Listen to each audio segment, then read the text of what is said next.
ಇದರಲ್ಲಿಲ್ಲ, ಅದೇ ಇರ್ಬೇಕಲ್ಲ ನೋಡೋಣ. ತಗೊಳ್ಳಿ. ಓಂ ನಾರಾಯಣಾಯ ಪರಿಪೂರ್ಣ ಗುಣಾರ್ಣವಾಯ ವಿಶ್ವೋದಯ ಸ್ಥಿತಿಲಯೋ ನಿಯತಿಪ್ರದಾಯ ಜ್ಞಾನಪ್ರದ ಬುಧಾಸುರ ಸೌಖ್ಯ ದುಃಖ ಸತ್ಕಾರಣಾಯ ವಿತತಾಯ ನಮೋ ನಮಸ್ತೆ. ಯಾವುದಾಯ್ತು ನಿನ್ನೆ? ಮಾಹಾತ್ಮ್ಯ ಜ್ಞಾನಪೂರ್ವಸ್ತು ಸುದೃಢ ಸರ್ವತೋ ಅಧಿಕ ಏಹೋ ಭಕ್ತಿ ರೀತಿ ಪ್ರೋಕ್ತ ತ್ವಯಾ ಮುಕ್ತಿ ನ ಚ ಅನ್ಯಥಾ. ಇವತ್ತೇನಾಗಿದೆ, ಭಕ್ತಿ ಅಂದರೆ ಸಾಮಾನ್ಯ ಮೂಢಭಕ್ತಿನೇ ಭಕ್ತಿ ಅಂತ ಕರೆಕ್ಟ್ ಶುರುವಾಗ್ಬಿಟ್ಟಿದೆ. ಭಕ್ತಿ ಮಾಡು ಅಂತ ಹೇಳೋದು, ಕಾರಣ ಕೇಳುತ್ತೆ, ಹಾಗೆಲ್ಲ ಕೇಳಿದ್ರೆ ತಪ್ಪಾಗುತ್ತೆ. ಏನು ಮಾಡಬೇಕಾಗ? ಸುಮ್ಮನೆ ಭಕ್ತಿ ಮಾಡು. ಸುಮ್ಮನೆ ಭಕ್ತಿ ಅರ್ಥನೇ ಇಲ್ಲ. ಇವತ್ತು ಆ ರೀತಿ ವಾದ ಶುರುವಾಗಿದೆ. ತುಂಬ ಜನ ಬರೀ ಭಕ್ತಿ ಮಾಡ್ತಾರೆ, ಏನರ್ಥ? ಜ್ಞಾನ ಇಲ್ಲ ಅಂತ ಅರ್ಥ ಆಗಾಗ್ಬಿಟ್ಟಿದೆ. ನಿಜವಾಗ್ಲೂ ಏನಿರಬೇಕಾಗಿತ್ತು? ಭಕ್ತರು ಅಂದರೆ ದೇಶಭಕ್ತಿ ಮಾಡಬೇಕೀಗ. ದೇಶಭಕ್ತಿ ಮಾಡ್ಲಿಕ್ಕೆ ಯಾವಾಗ ಸಾಧ್ಯ? ದೇಶ ಯಾವುದು, ಏನು, ಎಂಥದ್ದು ಗೊತ್ತಾದ್ರೆ ಮಾತ್ರ ಸಾಧ್ಯ. ಇವ್ರ ಪ್ರಕಾರ ಇವತ್ತು ಆಧುನಿಕರಿಗೆ ಏನು ತಿಳ್ಕೊಂಡ್ಬಿಟ್ಟಿದ್ದಾರೆ? ಭಕ್ತರು ಅಂದರೆ ಏನೋ ಅವ್ರಿಗೆ ಪ್ರಶ್ನೆ ಕೇಳಲೇಬಾರದು, ವಿಚಾರ ಕೂಡ ಮಾಡೋದಿಲ್ಲ ಅವರು. ಆ ರೀತಿಯೇ ಡೆವಲಪ್ ಮಾಡಿಸ್ಬಿಟ್ಟಿದ್ದಾರೆ. ಈಗ ನಮ್ಮಲ್ಲಿ ಏನಾಗಿದೆ ಅಂದರೆ, ಭಕ್ತಿ ಸಮಾಜದಲ್ಲಿ ಭಕ್ತಿ ಬರಬೇಕಪ್ಪ. ಭಕ್ತಿ ಬರಬೇಕಾದ್ರೆ ಏನು ಮಾಡ್ಬೇಕು ಇವರು? ದೇವ್ರ ಮಹಿಮೆ ಹೇಳಬೇಕು. ಗೊತ್ತಾಯ್ತಾ? ದೇವ್ರ ಮಹಿಮೆ ಹೇಳಬೇಕಾದ್ರೆ ಹೇಳಿದರೆ ಮಾತ್ರ ಬರೋದು, ದೇವ್ರ ಮಹಿಮೆ ಹೇಳೋದಿಲ್ಲ. ಭಕ್ತಿ ಮಾಡಿ ಅನ್ನೋದು ಏನಾಗುತ್ತೆ? ಅದರಿಂದ ಭಕ್ತಿ ಬರೋದೇ ಇಲ್ಲ. ಇಲ್ಲಿ ಬಂದಾಗ ಮಾಡ್ತಾನೆ, ಬೇರೆ ಕಡೆ ಹೋಗ್ಬಿಡ್ತಾನೆ. ಆಮೇಲೆ ಯಾತಕ್ಕೆ? ಗೊತ್ತಿದೆ, ಯೂತ್ಲೆಸ್ ಅಂತ ಗೊತ್ತಾಗ್ಬಿಟ್ಟಿದೆ ಅವನಿಗೆ. ಯಾವಾಗ ಹೇಳಬೇಕು? ಪರಮಾತ್ಮ ದೊಡ್ಡವನು ಅಂತ ಹೇಳಿದರೆ ಮಾತ್ರ ಗೊತ್ತಾಗೋದು. ದೊಡ್ಡತಾನೆ ಹೇಗೆ ಹೇಳಬೇಕು? ಜನ್ಮಾದೇಶ ಯತಃ ಸೃಷ್ಟಿ ಸ್ಥಿತಿ ಲಯ ನಿಯಮನ ಜ್ಞಾನ ಅಜ್ಞಾನ ಬಂಧ ಮೋಕ್ಷ ಎಲ್ಲ ಸಾಮಾನ್ಯವಾಗಿ ವಿಷ್ಣು ಪಂಚಕ ಉಪವಾಸ ಮಾಡ್ತಾರೆ ತಿಳ್ಕೊಬೋಣ. ಪದ್ಧತಿ ಏನಂದರೆ, 5 ದಿವಸ ಉಪವಾಸ ಮಾಡ್ತಾರಲ್ಲ, ಪ್ರತಿ ಅವರೇ ಅಡುಗೆ ಮಾಡಬೇಕು. ಗೊತ್ತಾಯ್ತಾ? ಗಂಡು ಸಾಯಿದ ಅವರೇ ಪೂಜೆನೂ ಮಾಡಬೇಕು. ಎಲ್ಲ ಮಾಡಿಬಿಟ್ಟು ಅವ್ರು ಬಡಿಸ್ಬೇಕು. ಬಡಿಸ್ಬಿಟ್ಟು ಉಪವಾಸ ಆಯಿತು ಕೊನೆ ದಿವಸ ಪಾಲನೆ ಮಾಡಬೇಕು. ದಿವಸನೂ ಹಾಗೆ ಮಾಡಬೇಕು. ಫಸ್ಟ್ ಇದ್ರೆ ಎಷ್ಟೇ ತೊಗೊಂಡ್ಬಿಡ್ತಾರೆ ಸಾಮಾನ್ಯವಾಗಿ. ಆದರೂ ಒಂದು ರೀತಿ ವಿಷ್ಣು ಪಂಚಕ, ಯಾವ ಮಟ್ಟಿಗೆ ಉಪವಾಸ ಮಾಡಿದ್ರ ಮಟ್ಟಿಗೆ ಮಾತ್ರ ವಿಷ್ಣು ಪಂಚಕ. ಅದು ಪರ್ಫೆಕ್ಟ್ ಆಗ್ಬೇಕಾದ್ರೆ ಏನು ಮಾಡಬೇಕದು? ವಿಷ್ಣು ಪಂಚಕ ಕೆಲವರು ಇರ್ತಾರೆ. ವಿಷ್ಣು ಪಂಚಕ ಅಂದರೆ ಮಾಡಬೇಕು ಅಂತಿದೆ, ಮಾಡ್ಲಿಕ್ಕಾಗೋದಿಲ್ಲ. ಮಾಡಿದ ಅನ್ಸ್ಕೋಬೇಕು. ಏನು ಮಾಡ್ತಾರಾಗ? ಸ್ವಲ್ಪ ಏನಾದ್ರು ತೊಗೋತೀವಿ. ಗೊತ್ತಾಯ್ತು? ಸ್ವಲ್ಪ ಏನಾದ್ರು ತೊಗೊಂಡು ಮಾಡೋದು. ಅದು ಯಾವುದಕ್ಕಿಂತ ವಾಸಿ ಅದು? ಊಟ ಮಾಡಿಲ್ಲ ಅನ್ನೋ ದೃಷ್ಟಿಯಿಂದ ಬೆಟರ್. ಅದು ಒಪ್ಪತ್ತು ತೊಗೋತೀವಿ ಹೇಳ್ತಿರ್ತಾರೆ. ಇನ್ನೊಬ್ರು ಹೇಳಿ ನೋಡಿ, ಇವರಿಷ್ಟು ವಿಷ್ಣು ಪಂಚಕ ಹಾಗಲ್ಲ. ಹೇಗೆ ಮಾಡಿದ್ದಾರೆ ಗೊತ್ತಾ? ಇವರು ಏನೂ ತೊಗೊಂಡಿಲ್ಲ, ತಾವೇ ಅಡುಗೆ ಮಾಡಿ ತಾವೇ ಬಡಿಸಿ ಮಾಡಿದ್ದಾರೆ ಅಂತ ಹೇಳಿ ಏನನ್ಸೋ, ಎಷ್ಟು ಒಳ್ಳೆ ಭಾರಿ ಗೊತ್ತಾ ಅಂತ ಹೇಳ್ತಾರೆ. ಏನು ಬಂತೀಗ? ಸಾಮಾನ್ಯ ವಿಷ್ಣು ಪಂಚಕ ಅಂತ ಕೇಳಿದಾಗ ಏನು ಬಂದಿತ್ತು ಅದೇನಾಯ್ತು ಈಗ? ಹಾಗೆ ಮಾಡಿದ್ದಾರೆ ಭಾರಿ.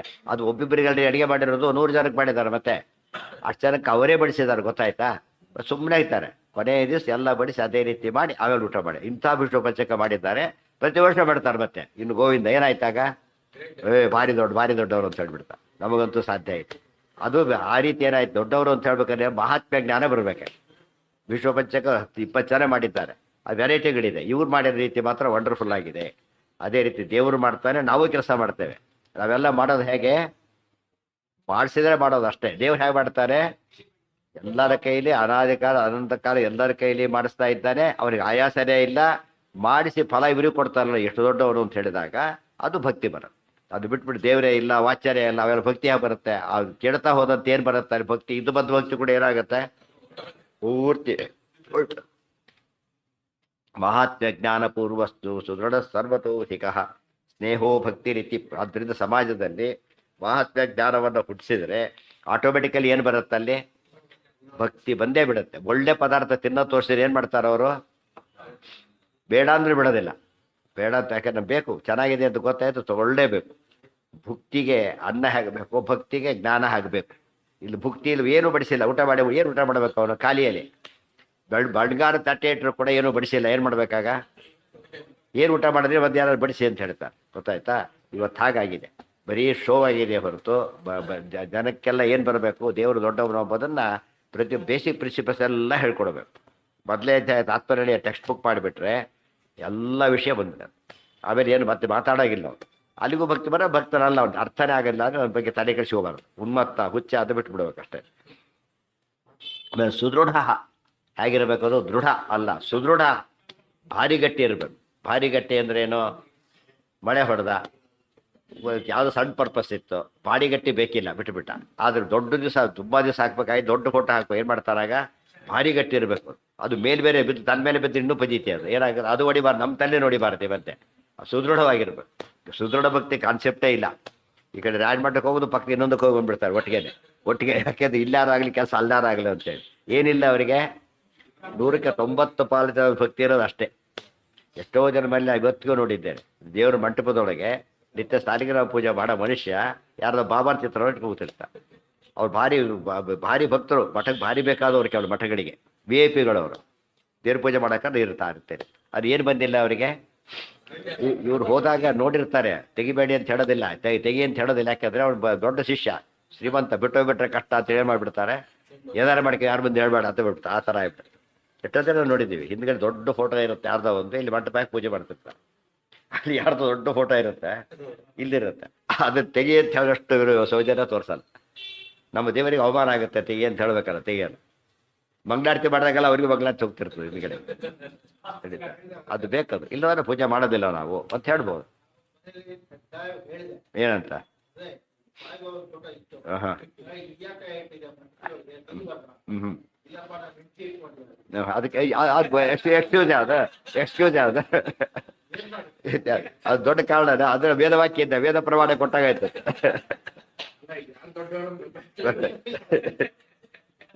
ಆದರೆ ಎಲ್ಲಾರು ದೇವ್ರು ಅವರೇ ಬೇಕಾದ್ರೆ ಇಟ್ಕೊಂಡ್ಬಿಡತ್ತೆ. ಅದು ಮಂಟಪದಲ್ಲಿ ಅವ್ರಿಗೆ ಬೇಕಾದವ್ರು ಇಟ್ಕೊತ ಹೋಗ್ಬಿಟ್ರೆ ಗತಿ ಏನಾಗಬೇಕೀಗ. ರಿಸರ್ವ್ ಸೀಟ್ ಇನ್ನೊಬ್ರು ಕೊಡೋದಾದ್ರೆ ರಿಸರ್ವೇಷನ್ ಆಗುತ್ತದ. ರಿಸರ್ವ್ ಮಾಡಿಸಿದ್ದು ಹೌದಪ್ಪ, ಇನ್ನೊಬ್ರು ಕೂತಿದ್ರೆ ನಾನೇನು ಮಾಡಲಿ ಅಂತ ಹೇಳಿದರೆ ಏನಾಯ್ತು ಅಲ್ಲಿಗೆ? ಏನು ಅರ್ಥನೇ ಇಲ್ಲ, ತಪ್ಪ. ಈಗ ಹಾಗೇನೆ ಕೆಟ್ಟದ್ದು. ಅದು ಯಾವ್ದು ಹೇಳ್ಬೇಕಾದ್ರೆ ಬೈಯೋದು ಹೇಳ್ಬೇಕಾಯ್ತು. ನೋಡಪ್ಪ ಇವ್ರು ಯಾರು ಗೊತ್ತಾ, ಇವ್ರ ಯೋಗ್ಯತೆ ಏನು? ಒಬ್ಬ ದೊಡ್ಡ ನಿನ್ನ ಪ್ರಧಾನಮಂತ್ರಿ ಪಕ್ಕದಲ್ಲಿ ಯಾರೋ ಒಬ್ಬರನ್ನ ಇಬ್ರು ಕೂರ್ಸೋಕ್ಕಾಗುತ್ತಾ? ಸಾಧ್ಯ ಇಲ್ಲ.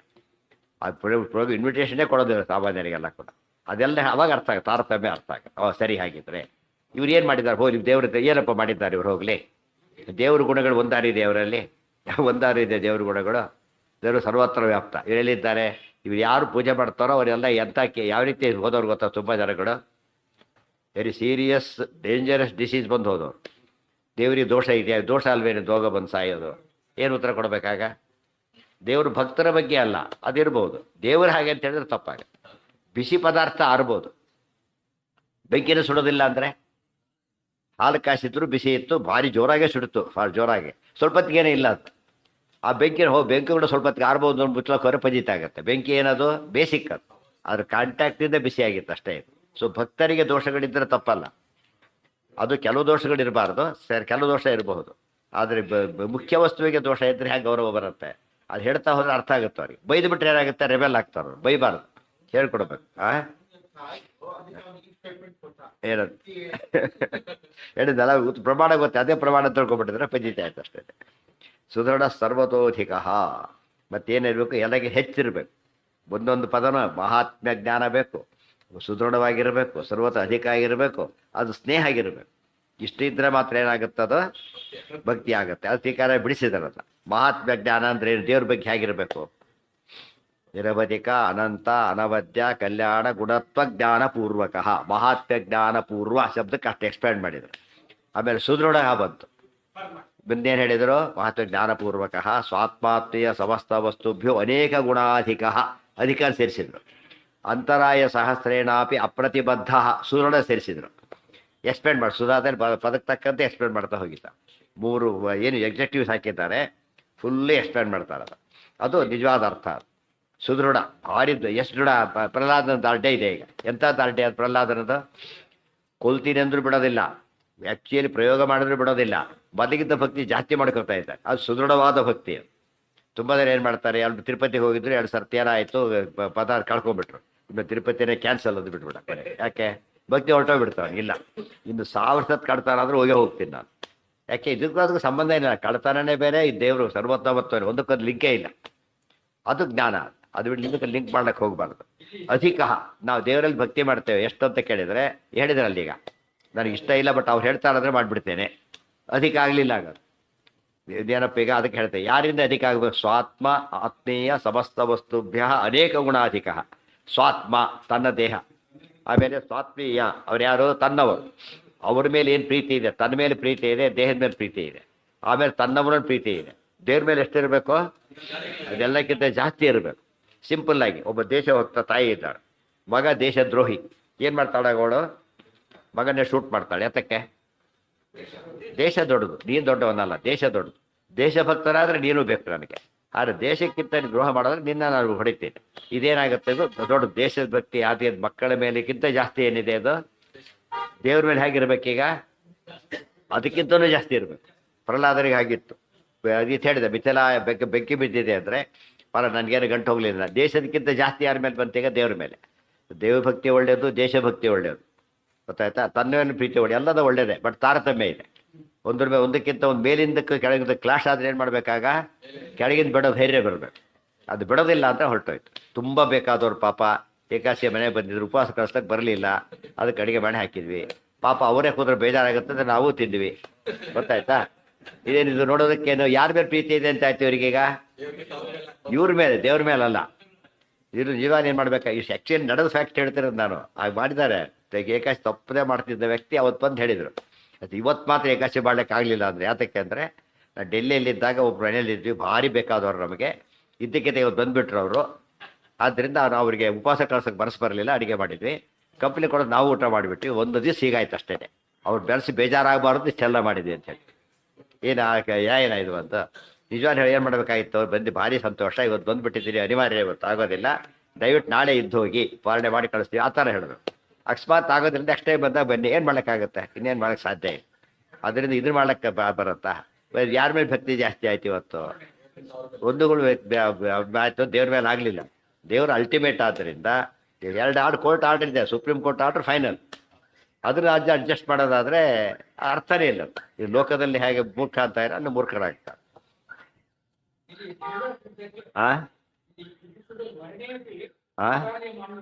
ಏನೇ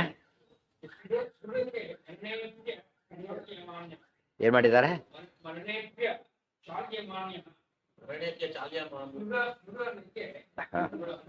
ಅಂದರೆ ಅದೇ ಅಚಾಲ್ಯಮಾನ ಅಂದರೆ ಚಲಿಸಲಿಕ್ಕೆ ಆಗದೆ ಕದಲದೇ ಇರತಕ್ಕಂತಹ ಎಂಥ ಪರಮಾಪತ್ ಬಂದರೂ ಕೂಡ ಏನಾಯ್ತದು?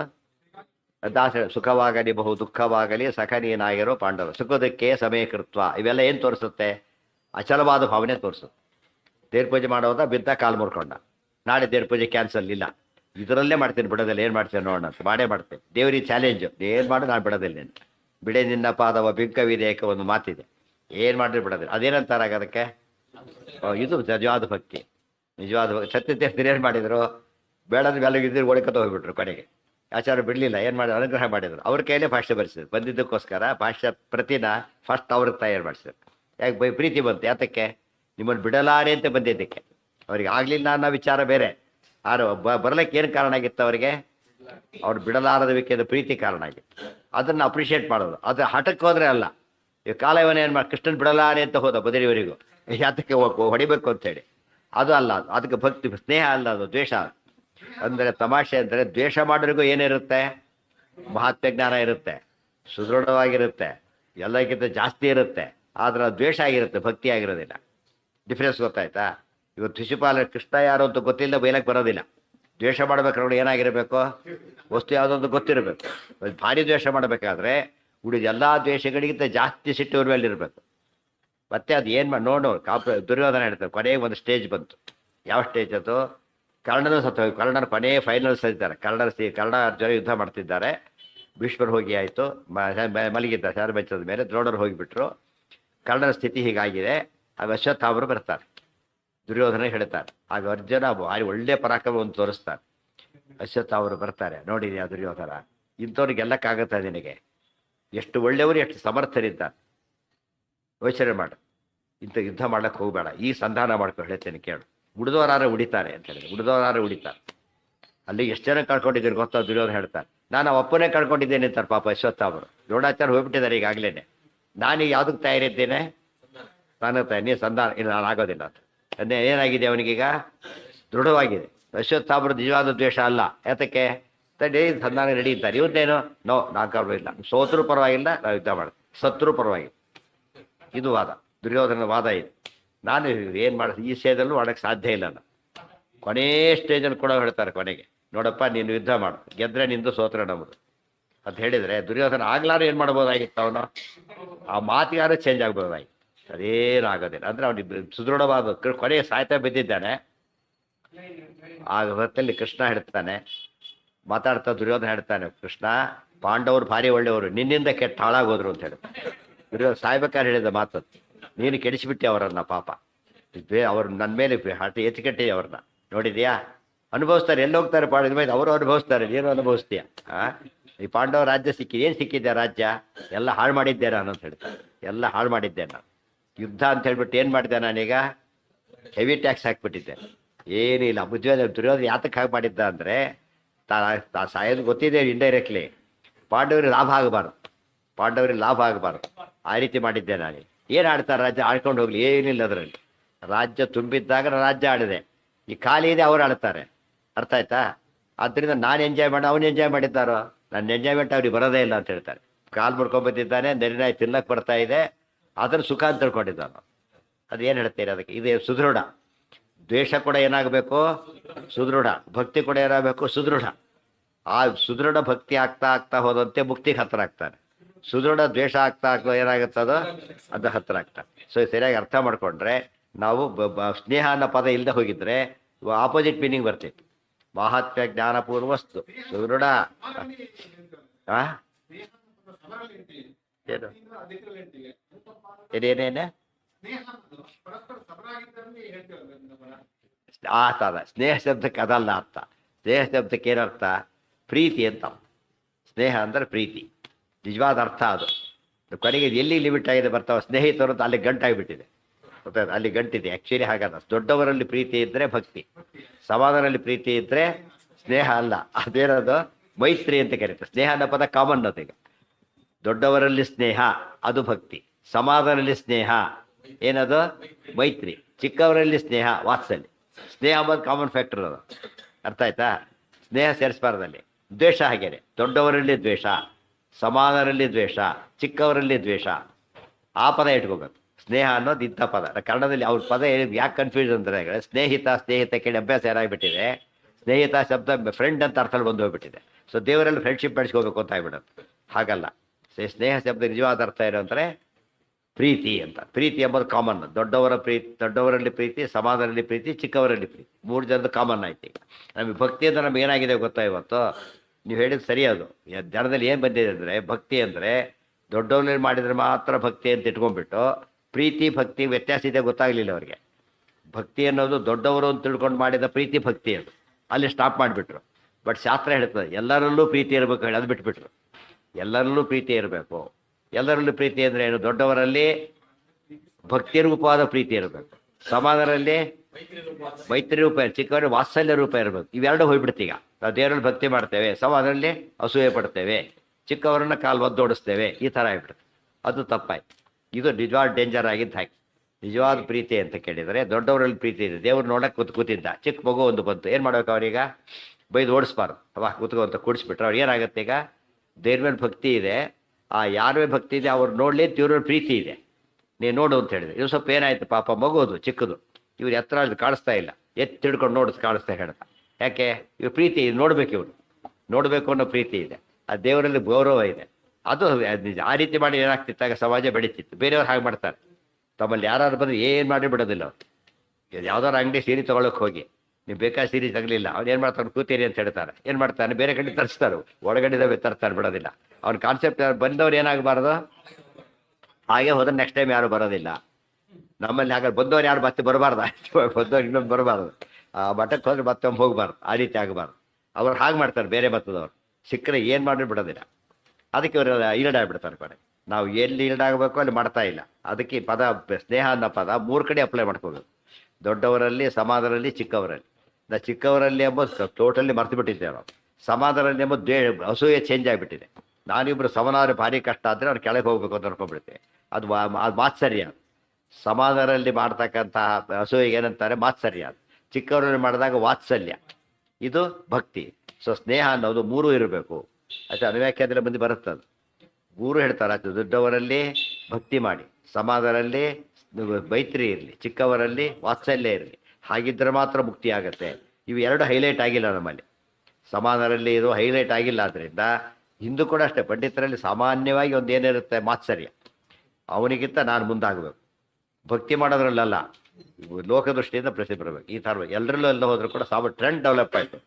ಆದರೆ ಪ್ರೊಫೆಷನಲ್ ಜಲಸೆ ಅಂತೀವಲ್ಲ ಆ ಥರ, ಪ್ರೊಫೆಷನಲ್ ಜಲಸೆ ಅಂತ ಯಾಕೆ ಕರಿತೀವಿ, ಆ ರೀತಿ ಬಂತು. ಆದರೆ ಇವತ್ತು ಎಷ್ಟೇ ತೊಗೊಂಡ್ರು ಕೂಡ ಲೌಕಿಕವಾಗಿ ಜಲಸೆ ಇರುತ್ತಲ್ಲ, ಆ ಜಲಸೆ ಇಷ್ಟು ಹೋಪ್ಲೆಸ್ ಇರೋದಿಲ್ಲ. ಹೇಗಿರುತ್ತದು, ಒಳಗೊಳಗೆ ಒಂದು ಲಿಮಿಟಲ್ಲಿ ಮಾಡ್ತಾರೆ, ಇದು ಔಟ್ ಆ್ಯಂಡ್ ಔಟ್ ಮಾಡ್ತಾರೆ. ಆದ್ದರಿಂದ ಫಜಿತಾ ಇದೆ, ಹಾಗೆ ಮಾಡಬಾರ್ದು. ಹಿಂದೆ ಹೇಗೆ ಗೊತ್ತಾ, ವಾದ ಮಾಡೋಕ್ಕಾರೆ ನಮ್ಮ ಕಾಲಕ್ಕೆಲ್ಲ ಯಾರ ಹತ್ರ ಅದು ಓದಕ್ಕೆ ಪಾಠಕ್ಕೆ ಬರ್ತೀವಿ ಅಂತ ಅಕಸ್ಮಾತ್ ಹೇಳಿದ್ರೆ ಏನು ಮಾಡ್ತೀವಿ, ಎಲ್ಲಿ ಓದಿದ್ರಿ ಇಷ್ಟು ದಿವಸ ಕೇಳಿ, ಅವ್ರು ಓದಿದ್ರೆ ಹಾಗಿದ್ರೆ ಆಗೋದಿಲ್ಲ, ಬೇಡ ಬೇಡ, ಅದೆಲ್ಲ ಸಾಧ್ಯ ಇಲ್ಲ, ಇಲ್ಲೇ ಓದಬೇಕಾಗಿ. ಅದು ಎಷ್ಟಂದರೆ ಏನು ಓದಿ ಅದು ಮುಖ್ಯ ಅಲ್ಲ, ಅವ್ರ ಹತ್ರ ಓದಿದ್ರೆ ಇನ್ವ್ಯಾಲಿಡ್ ಅಂತ ಅರ್ಥ. ಆ ಥರ ಒಂದು ಇದಾಗಿ ತುಂಬ ಜನ ಓದಕ್ಕೆ ಚಾನ್ಸಸ್ ಸಿಗ್ತಿರ್ಲಿಲ್ಲ ಹಿಂದೆ. ಇವತ್ತು ಓದಿದಾಗ ಹಿಂದೆ ಓದಕ್ಕೆ ಬರ್ತಿರ್ಲಿಲ್ಲ, ತುಂಬ ಕಷ್ಟ ಇತ್ತು ಓದ್ಬೇಕಂತ ಹೇಳಿದರೆ, ಭಾರಿ ಕಷ್ಟ ಇತ್ತು. ಈಗ ಭಾರಿ ಸುಲಭ ಆಗಿದೆ, ಓದೋರು ಕಡಿಮೆ ಇದ್ದಾರೆ. ಅದು ಹಿಂದೆ ತುಂಬ ಜನ ಓದದೇ ಇರೋದಕ್ಕೆ ಅದೊಂದು ಕಾರಣ ಆಯಿತು. ನಿಮಗೆಲ್ಲ ಹಾಗೆಲ್ಲ ಹೇಳ್ಕೊಳಕ್ಕಾಗೋದಿಲ್ಲ, ಸಾಧ್ಯನೇ ಇಲ್ಲ. ಆ ರೀತಿ ಮಾಡಿ ಕೆಲಸ ಮಾಡ್ತಾರೆ, ನಿಮ್ಗೆ ಹೇಳ್ಕೊಡೋದಿಲ್ಲ. ಹಾಗಿದ್ರೆ ಕೆಲಸ ಮಾಡೋರಿಗೆ ಹೇಳ್ಕೊಡೋದಿಲ್ಲ ನಾವು, ಯಾಕೆ ವೈದಿಕ ವೃತ್ತಿಯಲ್ಲೇ ಇರಬೇಕು. ಈ ಥರ ಕೆಲವು ಕಂಡೀಷನ್ ಹಾಕಿದ್ರಿಂದ ಜ್ಞಾನ ಬೆಳೀಲೇ ಇಲ್ಲ, ನಿಂತೋಗ್ಬಿಡುತ್ತೆ. ಈಗ ಅಂತ ಚೇಂಜಸ್ ಆಗಿದೆ, ಬಟ್ ಕ್ವಾಲಿಟಿ ತುಂಬ ಡೌನ್ ಆಗಿದೆ. ಏನ ಯಾವುದು ಸ್ನೇಹ ಅಂದ್ರೆ ಪ್ರೀತಿ ಅಂತ ಅಷ್ಟೇ ಅರ್ಥ. ಸ್ನೇಹ ಶಬ್ದ ಪ್ರೀತಿ. ಆ್ಯಕ್ಚುಲಿ ಸಂಸ್ಕೃತದಲ್ಲಿ ಸ್ನೇಹ ಶಬ್ದಕ್ಕೆ ಅಂಟು ಅಂತ ಅರ್ಥ. ಅಂಟು ಅಂಬುದು ಹೇಗಿರ್ಬೋದು, ದೊಡ್ಡವ್ರ ಮೇಲೆ ಅಂಟು ಭಕ್ತಿ, ಸಮಾಜ ಮೇಲೆ ಅಂಟುಕೊಂಡೇ ಇರ್ತಾರೆ ಯಾವಾಗಲೂ ಅಂತ ಹೇಳಿದರೆ ಭಾರಿ ಸ್ನೇಹಿತರಾಗಿ ಇದಾಗಿರ್ತಾರೆ. ಕೆಳಗಿನ ಪ್ರೀತಿ ಅಂತ ವಾಸ್ತು ಮಗುನ ಬಿಟ್ಟೇ ಇರೋದಿಲ್ಲ, ತಾಯಿ ಮಗುನ ಜೊತೆಗೇ ಇರ್ತಾಳೆ. ಅದಕ್ಕೆ ಆ ಅಂಟು ಯಾವುದಾದ್ರು ಸ್ನೇಹ, ಎಣ್ಣೆಗೂ ಸ್ನೇಹ ಅಂತ ಕರೀತಾರೆ. ಸಂಸ್ಕೃತಿ ಸ್ನೇಹ ಅಂದರೆ ಎಣ್ಣೆ ಅಂತ. ಯಾವುದಕ್ಕೂ ಎಣ್ಣೆ ಕಡಿಮೆ ಆಗಿದೆ, ಸ್ನೇಹನೇ ಇಲ್ವಲ್ಲ ಇದರಲ್ಲಿ ಅಂತ ಕೇಳಿದರೆ ಎಣ್ಣೆ ಕಡಿಮೆ ಆಗಿದೆ, ತುಪ್ಪ ಕಡಿಮೆ ಆಗಿದೆ ಅಂತ ಅರ್ಥ. ಆ ಸಂಸ್ಕೃತಿ ಆ್ಯಕ್ಚುಲಿ ಡೈರೆಕ್ಟ್ ಮೀನಿಂಗೇ ಇರೋದು ಹಾಗೆ, ಎಣ್ಣೆ ಅಂತಾರೆ ಅರ್ಥ ಇದೆ. ಹಾಂ, ಪ್ರಹ್ಲಾದನ ಎಕ್ಸಾಂಪಲ್ ಇದೆಯಲ್ಲ, ಪ್ರಾಣಿ ಎಷ್ಟು ಯೋಚನೆ ಮಾಡೋಕ್ಕೂ ಸಾಧ್ಯ ಇಲ್ಲ. ಅಷ್ಟು ಇದು ಕೊಟ್ಟರು ಕೂಡ ಪ್ರಹ್ಲಾದನ ಏನಾದ್ರು ಶೇಕ್ ಆಯ್ತಾ, ಮೊದಲಿಂದ ಜಾಸ್ತಿ ಆಯಿತು. ಅಕಸ್ಮಾತ್ ಸ್ತಂಭೆ ಏನೋ ದೃಶ್ಯತೆ ನೋಡು ಕಾಡ್ತಾನೆ ಅಂತ ಹೇಳಿ. ಇದು ಪ್ರಹ್ಲಾದನ ಕಥೆ ಆ ದೃಷ್ಟಿಯಿಂದ ಭಾರಿ ಭಾರಿ ಮುಖ್ಯ. ಸ್ವಲ್ಪ ವಿಗ್ರಹ ಬಂದರು ಬಿಡೋರು ಇರ್ತಾರೆ, ಪ್ರಹ್ಲಾದನಿಗೆ ಬಂದಷ್ಟು ವಿಘ್ನ ಬರ್ಲಿಕ್ಕೆ ಸಾಧ್ಯ ಇಲ್ಲ. ವಾಯುದೇವರು ಬಿಟ್ಟುಬಿಡೋಣ. ಅಂಥ ವಿಘ್ನ ಪ್ರಹ್ಲಾದ ಏನು ಮಾಡ್ದ, ಇನ್ವೈಟ್ ಮಾಡ್ದ. ಒಂದು ಸ್ವಲ್ಪ ಕಾಂಪ್ರಮೈಸ್ ಮಾಡಿ ಹಾಳಾಗೋಯ್ಯ ಬಾಯಲ್ಲಂದ್ರೆ ಸಾಕು, ಒಳಗೇನೋ ಮಾಡಬೇಕಾಗಿದ್ದಿಲ್ಲ. ಆದರೂ ಪ್ರಹ್ಲಾದ ಕಾಂಪ್ರಮೈಸ್ ಮಾಡ್ಕೊಳ್ಳಿಲ್ಲ. ಅದು ದೇಶದ್ರೋಹ ಆಗುತ್ತೆ ಅಂತ ಹೇಳಿಬಿಟ್ಟು ಹೇಗೆ ಲೌಕಿಕರು ಯೋಚನೆ ಮಾಡ್ತಾರೋ, ಲೌಕಿಕರು ದೇಶದ್ರೋಹ ಅರ್ಥ ಆಗುತ್ತೆ, ದೈವದ್ರೋಹದ ಕಾನ್ಸೆಪ್ಟ್ ಅರ್ಥ ಆಗೋದಿಲ್ಲ. ಆ ರೀತಿ ಪ್ರಹ್ಲಾದ ಇತ್ತು. ತ್ರಿವಿಧಾ ಜೀವ ಸ್ನೇಹವು ಭಕ್ತಿ ರೀತಿ ಪ್ರೋಕ್ತಃ ತಯಾ ಮುಕ್ತಿ ನ ಚಾನ್ಯಥ. ಸೊ ಭಕ್ತಿಯನ್ನು ಡೆವಲಪ್ ಮಾಡಬೇಕು ಅಂತಿದ್ರೆ ಜ್ಞಾನ ಬೆಳೆಸೋದು ಒಂದೇ ದಾರಿ. ಜ್ಞಾನ ಬರಬೇಕಾದ್ರೆ ಪಾಠ ಪ್ರವಚನ ಆಗಬೇಕು. ಪಾಠ ಪ್ರವಚನ ತದ್ಧಿ ತಪಃ, ಅದೇ ದೊಡ್ಡ ತಪಸ್ಸು. ಬೇರೆ ಎಲ್ಲ ಇದರಲ್ಲೂ ಕೂಡ ಎಷ್ಟೋ ನೀವು ಸಂಸ್ಥೆಗಳಿಗೆ ಹೋಗ್ತೀರಿ, ಅವ್ರು ಲೆಕ್ಚರ್ಸು ಒಂದು ಮೇಜರ್ ಪ್ರೋಗ್ರಾಮ್ ಇಟ್ಕೊಂಡಿರ್ತಾರೆ. ಡೈಲಿ ಹೆಚ್ಚು ಕಾಲ ಯಾವುದ್ರಲ್ಲಿ ಇರ್ತಾರೆ ಇವರೆಲ್ಲ, ಧ್ಯಾನ ಏನೋ ಒಂದು ಎಂಗೇಜ್ ಮಾಡ್ತಾ ಇರ್ತಾರೆ. ಅದಕ್ಕೆ ಆಶ್ರಮಗಳು ಹೋದ್ರೆ ಎಷ್ಟೋ ಜನ ಏನು ಮಾಡ್ತಾರೆ, ಕೋಟಿ ಭಾರಿ ಶ್ರೀಮಂತರು, ಅವ್ರು ಇಡೀ ಆಸ್ತಿನೇ ಬರೋದು ಹೋಗ್ಬಿಡ್ತಾರೆ, ಅಷ್ಟು ಅಟ್ಯಾಚ್ಮೆಂಟ್ ಬರುತ್ತೆ. ನಮ್ಮಲ್ಲಿ ಅದು ಊಟಕ್ಕಿರೋ ಪ್ರಾಧಾನ್ಯ ಅವರಲ್ಲಿ ಅವರಿಗಿದೆ. ಊಟದ ನಮ್ಮ ಬೇರೆ ಕಡೆ ಭಾಳ ಕಡೆ ಅಷ್ಟು ಗಮನ ಕೊಡೋದಿಲ್ಲ. ಮತ್ತು ಭಾರಿ ವೆರೈಟಿಗಳೆಲ್ಲ ಮಾಡಲ್ಲ, ಮಾಡಿದ್ರು ಕೂಡ ಏನು ಮಾಡ್ತಾರೆ, ಸುಮ್ಮನೆ ಊಟಕ್ಕೆ ಎಷ್ಟು ಬೇಕೋ ಅಷ್ಟೇ. ನಮ್ಮದು ಹಾಗಲ್ಲ, ಭಾರಿ ವೆರೈಟಿಯಾಗಿ ಭಾರಿ ಇದಾಗಿಬಿಟ್ಟು ಕೊನೆಗೆ ಅದು ಹೈಲೈಟ್ ಆಗಿ ಇದು ಜ್ಞಾನ ಪೂರ್ತಿ ಹೊರಟು ಪಾಠ ಇಲ್ಲೇ ಇಲ್ಲ. ತ್ರಿವಿಧ ಜೀವಸಂಗಾಸ್ತು ದೇವಮಾನುಷ ದಾನವಾಹ ತತ್ರ ದೇವಾ ಮುಕ್ತಿಯೋಗ್ಯಾ ಮಾನುಷ್ಯೇಶು ಉತ್ತಮಾಸ್ತಥಾ. ತ್ರಿವಿಧ ಹೈಯರ್ ಕ್ಲಾಸಲ್ಲಿ ಬೇರೆ ಕಡೆಗೆಲ್ಲ ಎಷ್ಟು ರೆಗ್ಯುಲರ್ ಇರಬೇಕು ಅಂದರೆ, ಅಟೆಂಡೆನ್ಸ್ ಇಲ್ಲ ಅಂದ್ರೆ -ಪಾಯಿಂಟ್, ಮಾರ್ಕ್ಸ್ ಎಫೆಕ್ಟ್ ಆಗುತ್ತೆ. ರೆಗ್ಯುಲರ್ ಅಟೆಂಡೆನ್ಸಿಗೆ ಕೂಡ ಮಾರ್ಕ್ಸ್ ಇದೆ. ಅವನು ಒಂದು ಕ್ಲಾಸ್ ತಪ್ಪಿಸ್ಕೊಂಡ ಅಂದ್ರೆ ಆಗಲೇ ಒಂದು ಕ್ರೆಡಿಟ್ ಹೋದಾಗ ಲೆಕ್ಕ. ಆ ರೀತಿ ನೋಡ್ತಾರೆ. ನಮ್ಮಲ್ಲಿ ಆ ಥರ ಯೋಚನೆ ಇಲ್ಲೇ ಇಲ್ಲ. ಅಷ್ಟು ಶ್ರದ್ಧೆ ಇರಬೇಕು. ಆಮೇಲೆ ಅದರಲ್ಲಿ ಕ್ವಾಲಿಟಿ ಹಾಗೆ ಮೇಂಟೈನ್ ಮಾಡಬೇಕು. ಒಂದು ಸ್ವಲ್ಪ ತಪ್ಪಾಗಬಾರ್ದು. ಈ CET ಎಲ್ಲ ಏನು ಮಾಡಿ ಹೀಗಾಗಿದೆ ಗೊತ್ತಿಲ್ಲ, ಅವು ಸರಿ ಬರೆದಿರ್ತಾರೆ, ಒಂದು ಯಾವ್ದು ತಪ್ಪು ಬರೋದ ಆ ಮಾರ್ಕ್ಸ್ ಡಿಡಕ್ಟ್ ಮಾಡ್ತಾರೆ. ಮತ್ತೆ ಇದಕ್ಕೆ ಮಾರ್ಕ್ಸ್ ಇಲ್ಲ ಅಲ್ಲ ಬೈರಸ್ ಮಾಡ್ತಾರೆ ಮತ್ತೆ. ಆ ಥರ ಅದೇ ನಾವು ಯಾವಾಗ ಒಳ್ಳೆ ಕೆಲಸ ಮಾಡ್ತೇವೆ ಆ್ಯಡ್ ಆಗುತ್ತೆ, ಕೆಟ್ಟ ಕೆಲಸ ಮಾಡಿದಾಗ ಮೈನಸ್ ಆಗುತ್ತೆ. ಅದು ಆ್ಯಕ್ಚುಲಿ ಲೈಫಲ್ಲಿ ಇರೋದು ಹಾಗೆ, ಭಗವಂತ ಲೆಕ್ಕ ಇರೋದು ಹಾಗೆ. ಆದರೆ ನಮ್ಮಲ್ಲಿ ಏನಾಗಿದೆ, ಅದು ಲೋಕದಲ್ಲಿ ಅಡ್ಜಸ್ಟಬಲ್ ಆಗಿಬಿಟ್ಟಿದೆ. ತಪ್ಪದು. ಅದೆಲ್ಲ ಭಾರಿ ನಮ್ಮ ಟೈಟ್ ಮಾಡ್ಬೇಕಾದ್ರೆ ಲೂಸ್ ಮಾಡಿಬಿಟ್ರು, ಅವರು ಲೂಸ್ ಇರ್ಬೇಕಾದ್ರೆ ಟೈಟ್ ಮಾಡಿದರು. ತ್ರಿವಿಧಾ ಜೀವಸಂಘಾಸ್ತು ದೇವಮಾನುಷ ದಾನವಾಹ ತತ್ರ ದೇವಾ ಮುಕ್ತಿಯೋಗ್ಯಾ ಮಾನುಷೇಶು ಉತ್ತಮಾಸ್ತಥಾ. ಈ ನೆಕ್ಸ್ಟ್ ಸ್ಟೆಪ್. ಈಗ ಭಕ್ತಿಗೆಲ್ಲ ಸಾಧನ ಮುಗಿತೀಗ. ತಯಾ ಮುಕ್ತಿ ನಚಾನ್ಯ. ಭಕ್ತಿ ಇಲ್ಲದೆ ಹೋದರೆ ಮುಕ್ತಿ ಇಲ್ಲ. ಭಕ್ತಿ ಬಗ್ಗೆ ಕೊನೆಗೆ ಹೇಳಿದರು. ಯಾಕೆ ಅಂದರೆ ಉಪಸಂಹಾರ ಪ್ರಬಲ. ಕೊನೆಗೆ ಹೇಳೋದು ಯಾವುದಿರುತ್ತೆ ಯಾವಾಗಲೂ ಕೂಡ. ಯಾವಾಗ ಮನೆಗೆ ಯಾರೇ ಅಂಗಡಿಗೆ ಹೋಗಿಬೇಕಾದ್ರೆ ಬೆಸ್ಟ್ ಯಾವಾಗ ತೋರಿಸ್ತಾನೆ, ಫಸ್ಟ್ ತೋರಿಸೋದಿಲ್ಲ. ಫಸ್ಟ್ ತೋರಿಸ್ತಾ ಎರಡು ಕಾರಣ. ಇವ್ರು ಇಷ್ಟಕ್ಕೆ ಆಗೋದಾದ್ರೆ ಯಾಕೆ ಅದು ಕೊಡಬೇಕು ಅಂತೇಳಿ, ಇಷ್ಟಕ್ಕೆ ಸ್ಯಾಟಿಸ್ಫೈ ಆಗೋದ್ರೆ ಅಲ್ಲಿ ಹೋಗಬೇಕಾಗಿಲ್ಲ. ಮತ್ತು ತುಂಬ ಜನಕ್ಕೆ ಅಷ್ಟು ಅಫೋರ್ಡಬಲ್ ಇರೋದಿಲ್ಲ. ದೊಡ್ಡದು ಯಾವಾಗ ಏನಾಗುತ್ತೆ, ಅಫೋರ್ಡಬಲ್ ಆದ್ರಿಂದನೇ ಮತ್ತೆ ಕಡಿಮೆ ತೋರಿಸ್ತಾರೆ. ಯಾವಾಗ ಇನ್ನೂ ಚೆನ್ನಾಗಿರ್ಬೇಕು ಅವಾಗ ಏನು ಮಾಡ್ತಾರೆ, ಅವತ್ತು ನಿಮಗೆ ಹಾಗೆ ಇದನ್ನೇ ತೋರಿಸ್ತೀವಿ ಅಂತ ಅಲ್ಲ ಕೇಳಿದ್ಮೇಲೆ ಮಾತಾಡ್ತಾರೆ. ಇದು ಲೋಕದ ಶಾಸ್ತ್ರದ ಉಪಸಂಹಾರ ಪ್ರಬಲ ಅಂಬೋದು ನಿತ್ಯ ಜೀವನದಲ್ಲಿರೋದು ಹಾಗೇನೆ. ಮುಕ್ತಿರ್ನ ಚಾನ್ಯಥ ಸ್ನೇಹೋ ಭಕ್ತಿ ರೀತಿ ಪ್ರೋಕ್ತಃ ತಯಾ ಮುಕ್ತಿ ನ ಚಾನ್ಯಥ. ಅದರಿಂದನೇ ಮುಕ್ತಿ ಹೊರತು ಬೇರೆ ಯಾವುದರಿಂದ ಕೂಡ ಮುಕ್ತಿ ಇಲ್ಲ. ಅವ ಭಗವದ್ಗೀತೆ ಅರ್ಥ ಆಗ್ತದೆ. ನಾಹಂ ವೇದೈಹಿ ನ ತಪಸ ನ ದಾನೇನ ನ ಸೇಜ್ಯಯ ಶಕ್ಯ ಏವಂ ವಿಧೋ ದ್ರಷ್ಟುಂ ದೃಷ್ಟವಾನಸೆ ಮಾಮ್ಯಥ ಭಕ್ತ್ಯಾತು ಅನನ್ಯಯ ಶಕ್ಯ ಅಹಂ ಏವಂ ವಿಧೋರ್ಜುನ. ಎಲ್ಲ ಬಿಡ್ತಾರೆ. ಇಲ್ಲಿ ಓದಿದ ಮೇಲೆ ಎಲ್ಲ ಪ್ರಿನ್ಸಿಪಲ್ಸ್ ಓದ್ಬಿಟ್ಟಿರ್ತಾರೆ. ಯಾವ ಗ್ರಂಥ ಓದಿದ್ರು ಅರ್ಥ ಆಗುತ್ತೆ. ಸೊ ಮೊದಲನೇ ಅಧ್ಯಾಯ ತಾತ್ಪರ್ಯನ ಭಾರಿ ಚೆನ್ನಾಗಿ ಓದಬೇಕು, ಗಟ್ಟಿ ಮಾಡ್ಕೋಬೇಕು ಮನಸ್ಸಿನೊಳಗೆ. ತ್ರಿವಿಧ ಜೀವಸಂಘಾಸ್ತು ದೇವಮಾನುಷ. ಒಂದು ಟೆಕ್ಸ್ಟ್ ಬುಕ್ ಮಾಡಿದ್ರು ಕೂಡ ಸಮಾಜ ಎಷ್ಟೋ ಮುಂದುವರಿಯುತ್ತೆ, ಗೊತ್ತಾಯ್ತಾ. ಒಂದೇ ಟೆಕ್ಸ್ಟ್ ಬುಕ್ ಮಾಡಿ, ಭಾರಿ ಸಂಸ್ಕೃತನೂ ಬೇಕಿಲ್ಲ, ಇದು ವೆರಿ ಸಿಂಪಲ್. ಭಾರಿ ಟೆಕ್ನಿಕಲ್ ಸಂಸ್ಕೃತ ಬೇಕಿಲ್ಲ, ವೆರಿ ವೆರಿ ಸಿಂಪಲ್. ಅಷ್ಟು ಓದ್ಕೊಂಡ್ಬಿಟ್ರೆ ಶ್ಲೋಕನೂ ಬರುತ್ತೆ, ಜ್ಞಾನನೂ ಬರುತ್ತೆ, ಎಲ್ಲಿ ಹೋದ್ರೂ ಕೂಡ ಶೇಕ್ ಆಗೋದಿಲ್ಲ. ಒಂದು ಬೇಸಿಕ್ ಪ್ರಿನ್ಸಿಪಲ್ಸ್ ಗೊತ್ತಾಗ್ಬಿಡೋದ್ರಿಂದ ದ್ವಿವಿಧ ಜೀವಸಂಘ, ಜೀವತ್ರೈವಿಧ್ಯ ಇದೆ.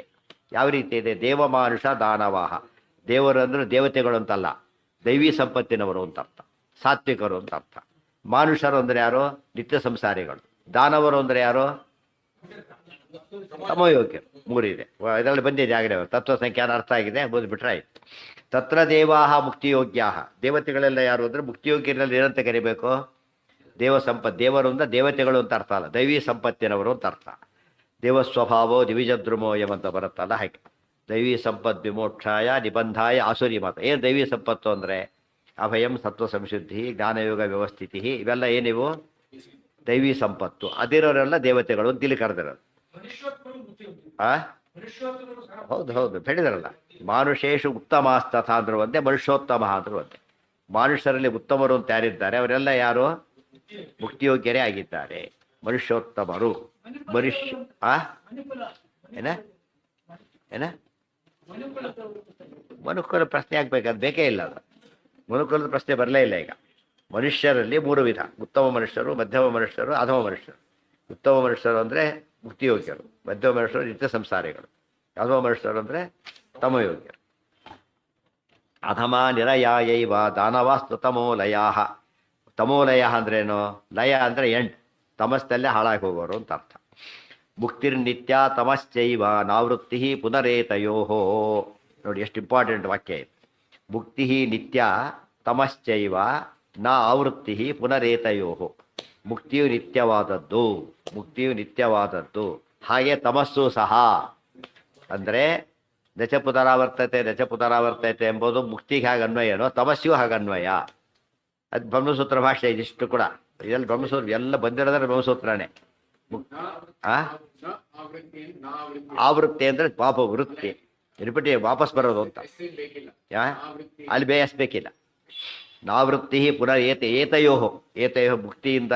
ಮುಕ್ತಿಯಿಂದ ಮತ್ತು ತಪಸ್ಸಿನಿಂದ ವಾಪಸ್ ಬರೋ ಪ್ರಶ್ನೆ ಇಲ್ಲವೇ ಇಲ್ಲ. ಅನಾವೃತ್ತಿ ಶಬ್ದ.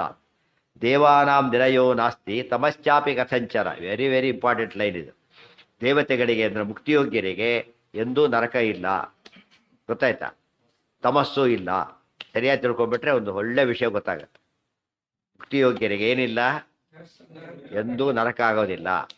ದೇವತೆಗಳಿಗೆ ನರಕ ಇಲ್ಲ ಅಲ್ಲ, ಮುಕ್ತಿಯೋಗ್ಯರಿಗೆ ನರಕ ಇಲ್ಲ.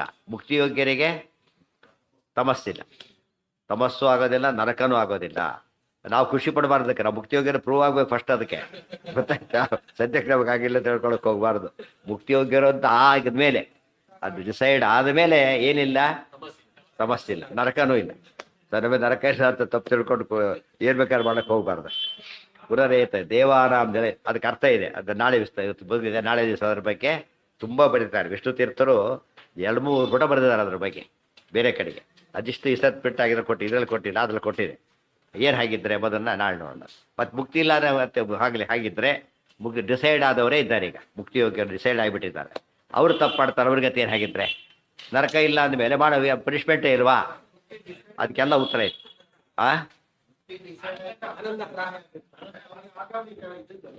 ಇಲ್ಲ ಹೇಳ್ತೀನಿ, ನಾಳೆ ಬರುತ್ತೆ. ವಿಶೇಷಾಂಶ ಇದೆ ಹೇಳ್ತೆ, ತುಂಬ ಅಪೂರ್ವ ವಿಷಯ. ಅದು ಗೊತ್ತಾಗಿಬಿಟ್ರೆ ಹೊಸ ಇದು ಗೊತ್ತಾಗುತ್ತೆ, ಒಂದು ಧೈರ್ಯ ಬರುತ್ತೆ.